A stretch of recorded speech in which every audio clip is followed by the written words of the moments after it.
आज यहां पर भगवान राम और निषाद राज के मिलन का यह भव्य स्मारक निषाद राज पार्क के रूप में आपको देखने को मिल रहा है। आपके गौरव का प्रतीक बन गया है। यह आपको एक पहचान दे रहा है। प्रयागराज से मैं देख रहा था, एक दिन कुंभ में मुझे कई बार आकर आने का अवसर प्राप्त होता था, तो मैं वहीं से देखता था। पीयूष रंजन मुझे कई बार कह रहे थे कि यहां पर एक बार आपको आना चाहिए। जिस दिन प्रधानमंत्री जी ने इसका लोकार्पण किया, इस पार्क का लोकार्पण किया, तब भी मेरी इच्छा थी आने की, लेकिन महाकुंभ के कार्यक्रमों में इतनी व्यस्तता हो जाती थी, नहीं पहुंच पाते थे। और जब मुझे यहां से गुजरता था, प्रयागराज से देखता था, मुझे भव्य प्रतिमा नजर आती थी, आत्मा आनंदित होती थी कि चलिए हमने वो समय तो नहीं देखा, लेकिन कम से कम आज हमें सौभाग्य प्राप्त हुआ है कि मित्रता की इस अद्भुत मिसाल को एक भव्य स्मारक के रूप में निषाद राज के चरणों में हम लोग समर्पित करके इस निषाद राज पार्क को वहां पर दे रहे हैं। और बहनों और भाइयों, यही कृतज्ञता ज्ञापन होता है। अपने लिए तो सब जीते, लेकिन पूर्वजों की थापी को, पूर्वजों की परंपरा को, विरासत को अक्षुण्ण बनाए रखते थे, उसके लिए करने वाले लोग ही जीवंत कहलाई जाते हैं, वही अमर होते हैं। और उसी अमरता की कथा को आगे बढ़ाने के लिए एक बार फिर हम लोग आपके बीच आए हैं। कुंभ ने बहुत कुछ दे दिया उत्तर प्रदेश को, देश को, सनातन धर्मावलंबियों को एक नई पहचान दिलाई है, दुनिया के सामने मिसाल प्रस्तुत करती है। इतना बड़ा आयोजन केवल सनातन धर्मावलंबी ही कर सकता है, कोई और नहीं कर सकता। इतना बड़ा आयोजन राम भक्त ही कर सकते, कोई और नहीं कर सकता है। और इसके लिए राष्ट्रनिष्ठा चाहिए, राष्ट्रनिष्ठा। जिनके मन में राष्ट्र के प्रति समर्पण का भाव नहीं, वे इतना बड़ा आयोजन नहीं कर सकते हैं। 66 करोड़ से अधिक श्रद्धालु प्रयागराज महाकुंभ में आए, जो आया अभिभूत होकर के गया है, आशीर्वाद देकर के गया है। आज आप जाएंगे, कहीं भी जाएंगे देश के अंदर, दुनिया के अंदर, अपना परिचय देंगे, श्रृंगवेरपुर से आया हूं, प्रयागराज से आया हूं, आपको सिर आंखों पर बिठाने का काम वहां के लोग करेंगे, सम्मान देंगे। बहनों और भाइयों, अगर सम्मान मिल गया, पहचान मिल गई, इससे बढ़कर के कुछ नहीं होता, कुछ नहीं होता। पिछली सरकारें इसी पहचान को समाप्त कर रही थी, उत्तर प्रदेश को माफियाओं के हवाले कर रही थी, हर जिले में एक माफिया विकसित कर रही थी। और डबल इंजन की ये सरकार अपने पूर्वजों की विरासत को फिर से भव्य रूप से स्थापित करने का काम कर रही है। और महाकुंभ के बहाने आज हमारा प्रयागराज स्मार्ट सिटी से भी आगे बढ़ चुका है, भव्य शहर बन चुका है। जो आता है प्रयागराज की सुंदरता को देखकर अभिभूत होता है, उनको लगता है ऐसा ही शहर हमारा भी होना चाहिए। प्रयागराज महाकुंभ के बहाने भगवान राम और निषाद राज की यह भव्य स्मारक स्मृति को रूप में हमारे सामने जीवंत हो उठी है। और प्रयागराज महाकुंभ के बहाने लेटे हुए हनुमान जी का भी एक कॉरिडोर का निर्माण हो गया है। महाकुंभ के बहाने अक्षयवट कॉरिडोर बन गया है, मां सरस्वती कॉरिडोर बन गया है, पातालपुरी कॉरिडोर बन गया है, महर्षि भारद्वाज कॉरिडोर बन गया है, नागवासुकी कॉरिडोर बन गया है, दशाश्वमेध कॉरिडोर बन गया है, द्वादश माधव कॉरिडोर का निर्माण हो गया है। ये प्रयागराज की नई मणियां जुड़ी है, नए नए पहचान प्रयागराज को मिले हैं। और अविरल और निर्मल गंगा ने तो महाकुंभ को मां गंगा के आशीर्वाद से इतना अभिभूत किया, जो आया पुण्य का भागीदार बना, पुण्य का भागीदार बना। और नाविकों ने तो इतना पैसा कमाया, इसलिए कमाया क्योंकि दिन रात मेहनत की, श्रद्धा भाव के साथ जुड़े रहे। गाइडों ने पैसा कमाया क्योंकि जो प्रशिक्षण दिया गया था उस प्रशिक्षण का लाभ उन्होंने लिया। जिसने जिस भाव के साथ काम किया उसको वह प्राप्त हुआ। मां गंगा की कृपा से वह सब कुछ प्राप्त हुआ। हनुमान जी की कृपा से प्राप्त हो गया, भगवान अक्षय वट की कृपा से, द्वादश माधव की कृपा से, भगवान प्रयागराज की कृपा से उसे वह सब प्राप्त हो गया। और बहनों और भाइयों, इसीलिए मैं आज आपसे कहने के लिए आया हूं। आज यहां पर इसीलिए निषाद राज की इस परंपरा के प्रति कृतज्ञता ज्ञापित करने के लिए प्रयागराज को फिर से 580 करोड़ रुपए की परियोजनाओं की सौगात हम आपको देने के लिए आए हैं। 580 करोड़ रुपए की। हमारा प्रयागराज अब सामान्य रूप से इलाहाबाद नहीं रहा, अब ये प्रयागराज हो गया है। प्रयाग का मतलब मिलन स्थल और प्रयागराज का मतलब महामिलन स्थल। महामिलन स्थल। मां गंगा भी मिलती है, यमुना भी मिलती है, मां सरस्वती भी मिलती है, उनका मिलन तो है ही।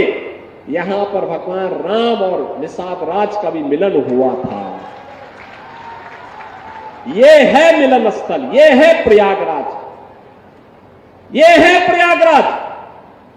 जो लोग प्रयागराज की पहचान को छुपाते थे, वे नहीं चाहते थे इस पौराणिक सिटी को एक पहचान मिले। वे नहीं चाहते थे कि निषाद राज और भगवान राम के इस मिलन स्थल को एक पहचान मिले, क्योंकि उनके लिए अपना वोट बैंक महत्वपूर्ण था। देख रहे हो ना, देख रहे हो, यहां पर भी निषाद राज की पौराणिक भूमि पर कब्जा और जगह जगह शहरों पर भी वक्फ के नाम पर कब्जे किए गए हैं। अब तो हम प्रधानमंत्री जी के प्रति आभार व्यक्त करते हैं। देखा ना, वक्फ बोर्ड ने कैसा मनमानापन उस समय बयान दे रहे थे। जब हम कुंभ का आयोजन करने जा रहे थे उस समय वो बयान दे रहे थे कि प्रयागराज में कुंभ की भूमि भी वक्फ की भूमि है। अबे हमने कहा ये बोर्ड क्या भूमाफिया बोर्ड हो गया क्या? भूमाफिया प्रदेश में नहीं चल सकते। माफियाओं को तो हम पहले ही विदा करा चुके हैं प्रदेश से। अब उत्तर प्रदेश में माफियागिरी नहीं चलेगी। महाकुंभ भव्य और दिव्य होगा। और बहनों और भाइयों, और भव्य और दिव्य कुंभ हुआ है। हम आभारी हैं प्रधानमंत्री मोदी जी के, गृह मंत्री अमित शाह जी के, जिन्होंने वक्फ बोर्ड की मनमानी पर लगाम लगा करके वेलफेयर के कार्य के साथ ये सभी बोर्ड जुड़े। इसके लिए वक्फ बोर्ड से संबंधित एक अत्यंत महत्वपूर्ण अधिनियम को संसद में, लोकसभा में पारित किया है। आज राज्यसभा में भी पारित होगा। बहनों और भाइयों, देश के प्रति निष्ठा होनी चाहिए। अपने आप ही नियंता तो नियत साप है, तो नियंता मार्ग प्रशस्त कर देता है, अपने आप रास्ता बनाता है। और रास्ता क्यों नहीं बनेगा? अवश्य बनेगा। आखिर ये प्रयागराज हमारा पवित्र धाम था। देश और दुनिया से आने वाला कोटि कोटि श्रद्धालु यहां पर आकर के श्रद्धा से सिर नवाता था। लेकिन प्रयागराज की भूमि पर यहां के माफिया कब्जा करते जा रहे थे, यहां के अस्तित्व के साथ खिलवाड़ कर रहे थे, यहां के नागरिकों के जीवन के साथ खिलवाड़ कर रहे थे। जो कोई भी आवाज उठाता था उसको ही मार दिया जाता था, अपहरण कर दिया जाता था, गायब कर दिया जाता था। अब ये नहीं चलेगा, अब ये नहीं चलेगा। सरकार की पहले दिन से जीरो टॉलरेंस की जो नीति थी, उस जीरो टॉलरेंस की नीति के अनुसार आज सरकार फिर से इन कार्यक्रमों को आगे बढ़ा रही है।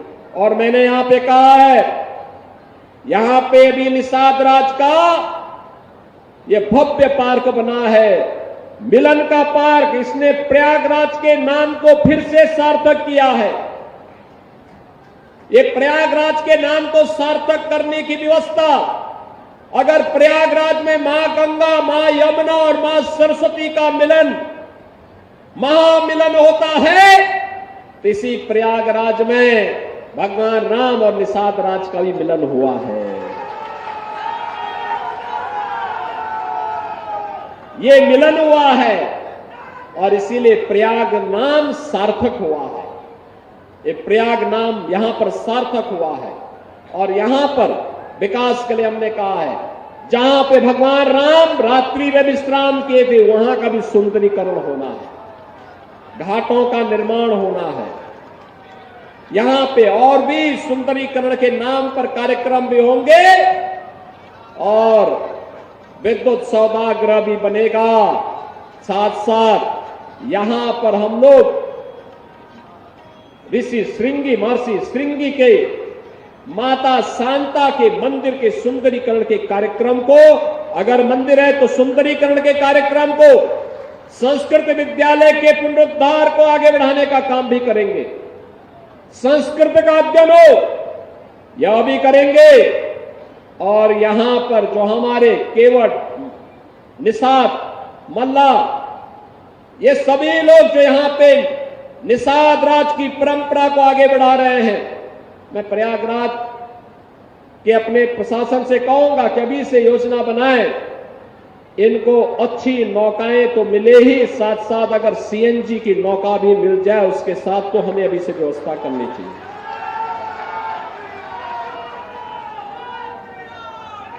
और ये इसलिए आवश्यक है क्योंकि समय के अनुरूप हमें इस कार्यक्रम को आगे बढ़ाना पड़ेगा।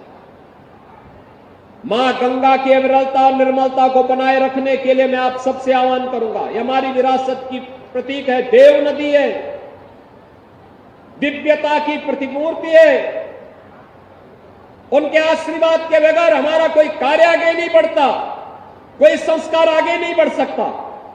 और इसीलिए हम सबके लिए एक अवसर है, दुनिया के अंदर और दुनिया के वासियों के सामने इस प्रकार का सहारा नहीं जो समृद्ध विरासत आपकी है। और बहनों और भाइयों, आज इसीलिए मैं आया हूं निषाद राज के प्रति नमन करने के लिए, इस प्रयाग की इस पावन धरा को नमन करने के लिए, आप सबके प्रति बधाई देने के लिए, प्रयागराज के प्रति आभार व्यक्त करने के लिए और 580 करोड़ रुपए की परियोजनाओं की सौगात देने के लिए भी रामनवमी के पहले निषाद राज की जयंती पर यह सौगात प्रयागराज वासियों को प्राप्त होनी ही चाहिए। इसमें कनेक्टिविटी का भी है। हमारे माननीय विधायकों ने, जनप्रतिनिधियों ने यहां की कनेक्टिविटी के लिए जो धनराशि स्वीकृत कराई है, उसके मार्गों का शिलान्यास और लोकार्पण भी है। मेडिकल कॉलेज की अपग्रेडेशन के लिए उसकी भी धनराशि का यहां पे शिलान्यास का कार्यक्रम हो रहा है, पेयजल की स्कीम का, और साथ साथ प्रयागराज के विकास से जुड़े हुए तमाम उन कार्यक्रमों को इसके साथ जोड़ा गया है जो प्रयागराज को एक नई पहचान दिला दे। और बहनों और भाइयों, इसी पहचान को दिलाने के लिए हम लोग, आपको फिर से मैं आपसे कहूंगा कि जहां कहीं भी आवश्यकता पड़ेगी, ये डबल इंजन की सरकार आपके साथ खड़ी होगी, कदम से कदम मिलाकर के खड़ी होगी। विकास के लिए और विरासत के लिए पैसे की कोई कमी नहीं है, कोई कमी नहीं है। पूर्वजों की कृपा से, उनके आशीर्वाद से ही हम लोग कुछ कर पा रहे हैं, उसी कृपा का प्रसाद है आज हम कुछ करने के लायक हुए हैं। और उसी कृपा प्रसाद से अगर सेवा का यह अवसर मिल रहा है तो इस सेवा के अद्भुत अवसर का लाभ प्रयागराज वासियों को प्राप्त होना ही चाहिए। इसी विश्वास के साथ मैं आप सभी को निषाद राज की इस पावन जयंती की हृदय से बधाई देता हूं। भगवान राम और निषाद राज के मिलन के इस पावन धरा को नमन करता हूं। ऋषि श्रृंगी और माता शांता के चरणों में नमन करते हुए आप सबको मैं रामनवमी और वासंती नवरात्रि की हृदय से बधाई देते हुए अपनी वाणी को विराम देता हूं। धन्यवाद। जय हिंद, जय जय श्री राम, जय निषाद राज। बहुत बहुत धन्यवाद माननीय मुख्यमंत्री जी। तो संगम नगरी में सीएम योगी आदित्यनाथ वक्फ बोर्ड को लेकर उन्होंने बड़ा हमला बोला कि कुंभ की जमीन को वक्फ की जमीन बताया गया। वक्फ के नाम पर जगह जगह कब्जे किए गए। वक्फ बोर्ड की मनमानी पर लगाम। यूपी में माफियागिरी नहीं चलेगी, ये बातें मंच से दोहराई मुख्यमंत्री योगी आदित्यनाथ ने। वक्फ बोर्ड पर सीएम योगी का हमला, आपको सुनवाते उन्होंने क्या कहा। यहां पर भी निषाद राज की पौराणिक भूमि पर कब्जा और जगह जगह शहरों पर भी वक्फ के नाम पर कब्जे किए गए। अब तो हम प्रधानमंत्री जी के प्रति आभार व्यक्त करते हैं। देखा ना वक्फ बोर्ड ने कैसा मनमानापन उस समय बयान दे रहे थे। जब हम कुंभ का आयोजन करने जा रहे थे उस समय वो बयान दे रहे थे कि प्रयागराज में कुंभ की भूमि भी वक्फ की भूमि है। अबे हमने कहा ये बोर्ड क्या भूमाफिया बोर्ड हो गया क्या? भूमाफिया प्रदेश में नहीं चल सकते। माफियाओं को तो हम पहले ही विदा करा चुके हैं प्रदेश से। अब उत्तर प्रदेश में माफियागिरी नहीं चलेगी।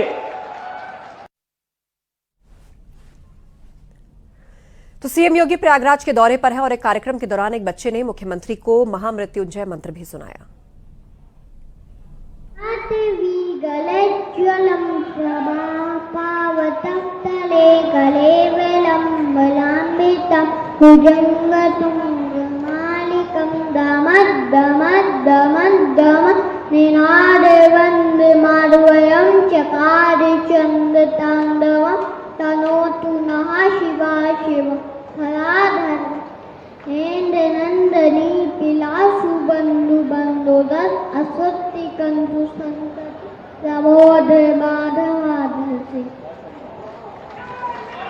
जोरदार तालियां इस छोटे बालक के लिए। होनहार बिरबान के होठ चीखने पर और आज उसे।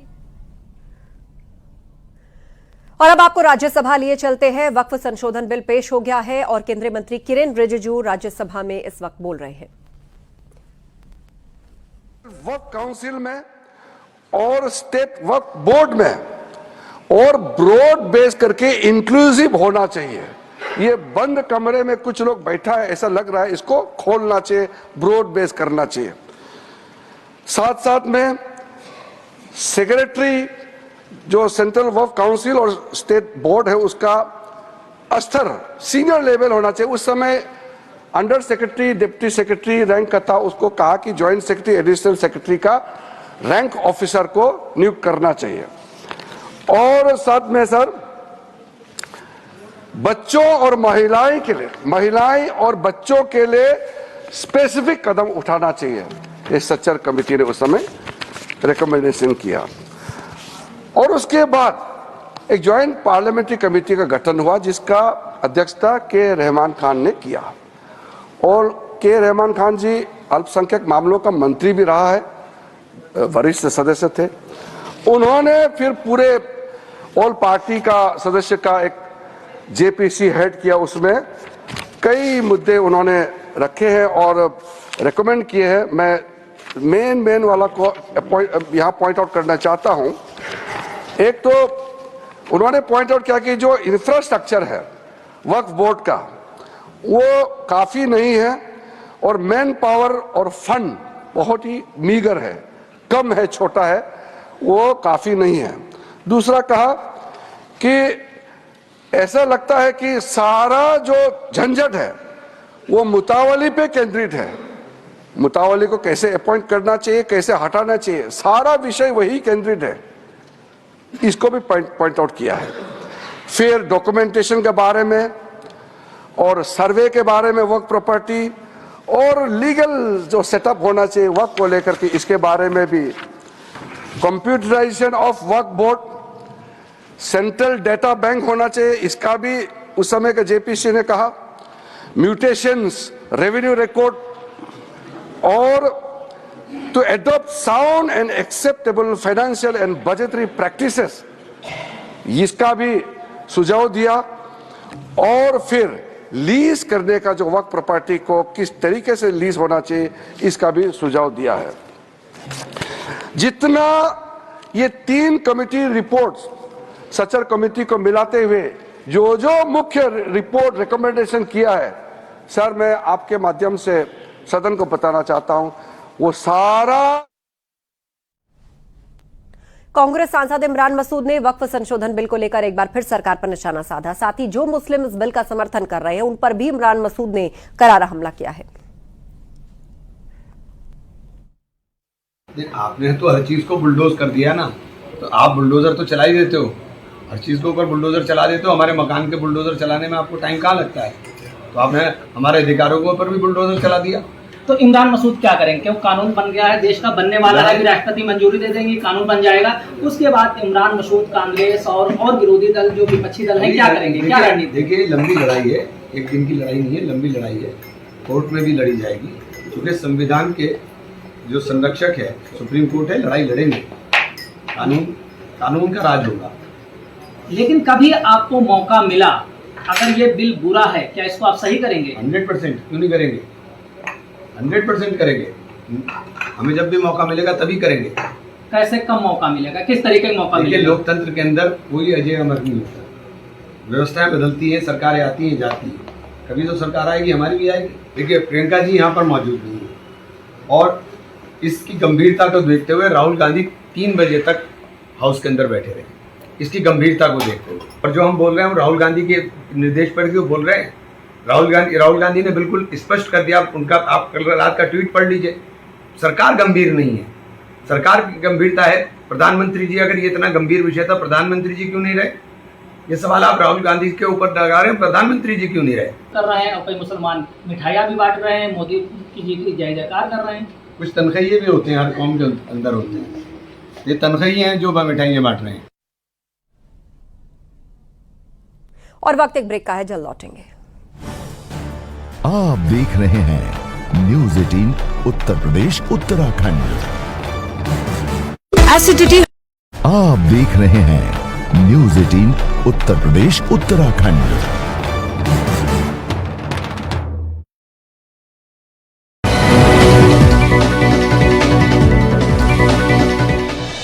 वक्फ संशोधन बिल लोकसभा से पास हो चुका है। बिल के पक्ष में पड़े हैं 288 वोट और 232 सांसदों ने किया बिल के विरोध में वोट। लोकसभा में करीब 12 घंटे तक चली है वक्फ की मैराथन चर्चा। 2 बजे पास हुआ बिल। केंद्रीय मंत्री किरेन रिजिजू बोले, बिल को समझने के बाद विरोध करने वालों का होगा हृदय परिवर्तन। बीजेपी के सहयोगी दल जेडीयू और टीडीपी ने बिल का समर्थन किया है। विपक्ष के सभी संशोधन